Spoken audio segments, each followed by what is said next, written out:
The Queen of Oz, Part 2. Mombi was saying she was sorry. That had never happened. Not once, in the entire time he'd lived with her. "It's all right," he said. He didn't know what he was reassuring her about, but she seemed genuinely worried. "I made a promise to someone to protect you a long time ago. You're in there somewhere. I just know you are," she whispered, looking deep into his eyes, as if she was searching for something there, and a flicker of disappointment crossed her face. Whatever she'd been looking for, she hadn't found it.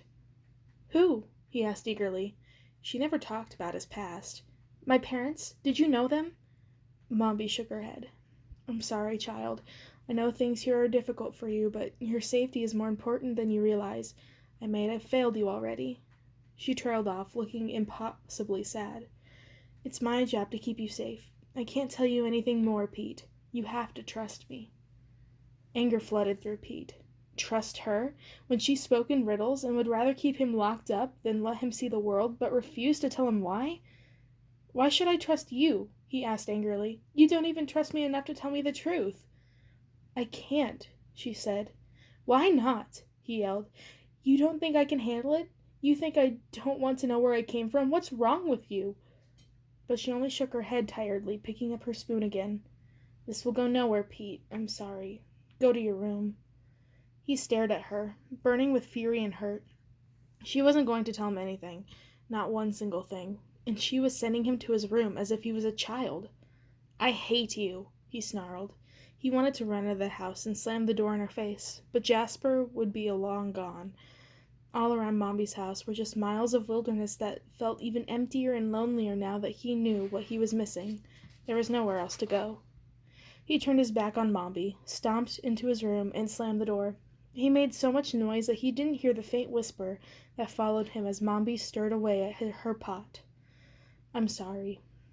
When he looked out the window, he could see a slick purple web twirling around the house again and again. She was locking them in. Mombi didn't unwind the web until Glinda's sister, Glamora, paid Mombi a visit. Pete knew little about either of the sisters. He and Mombi received visitors only very rarely, and almost never did they have important ones.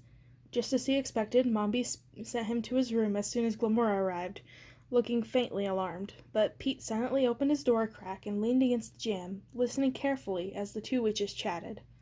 "What brings you this far to the north, Glamora?" Mombi asked, pouring a beautiful witch a cup of steaming bitter root. Glamora took a sip and grimaced prettily.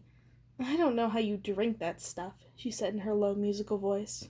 "You didn't answer my question," Mombi said. Glamora sighed. "Always it's right to the point with you, isn't it?" she said. It wasn't a question. Mombi waited calmly and Glamora sighed again.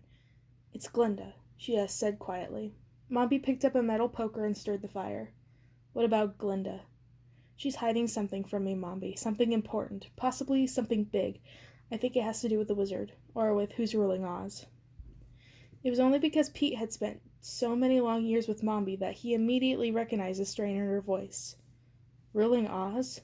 she asked, keeping her voice casual, but there was no mistaking the tension underneath the words. Glamora, who didn't know Mombi nearly as well as he did, only nodded, missing the witch's sudden stillness. "I think she's interfering with the succession," Glamora said dramatically. To Pete's surprise, Mombi laughed. "Of all the silly things, Glamora, why on earth would she be doing something like that?" "I don't know," Glamora said petulantly, "but you know how power-hungry my sister is. You know what she'd do if she got her hands on any of the wizard's magic. She's getting bolder and bolder, not even hiding what she's doing, without a clear heir to the throne to stop her." She sighed. "It's not good," she finished. "What do you want me to do about it?" Mombi asked gruffly. "You're nearly as strong as her now," Glamora said. "You could question her, find out what she's up to, what she wants." Mombi's laugh was a harsh bark. "Find out what she wants? Are you serious? Glamora, you're being paranoid and insane. Glinda doesn't want anything at all except eat strawberry ice cream in the confection of a palace and sleep with her stable boys. She's harmless." She's lying, Pete thought. Glamora seemed mollified, but she knew Mombi better than that. She was lying under her teeth. What was more, she was scared. What was so bad about Glinda? Why was Mombi worried about her? I think that, Mombi began and then stopped. Pete strained to hear what she was saying. Why had she fallen silent? He pressed his ear up against the door even more tightly. And then Mombi yanked it open, and he tumbled over into the hall. So, the old witch said, her voice furious, eavesdropping, are we? Were you invited to this conversation, boy? Glamora had gotten up and was now peering over Mombi's shoulder. Goodness, she said sweetly. Who's this? Where on earth did you come up with a child, Mombi? Mombi glanced over Glamora, and Pete saw again, to his shock, her eyes were suddenly full of fear. Got him from the scullery, she said curtly, turning her back on him and trundling her bulk toward the fire. He's harmless, but it's good to keep an eye on the help I find. She shot Pete a murderous look, but the fear hadn't left her eyes, and she kept looking back and forth between Glamora and Pete, as if she'd done something she regretted, as if letting Glamora see him had been some kind of mistake. Pete tramped down the angry flare of hurt and resentment. Mombi was mean and old and tiresome, and it was clear she didn't want him to interact with Glamora. Was it because Glamora was pretty and wise and kind?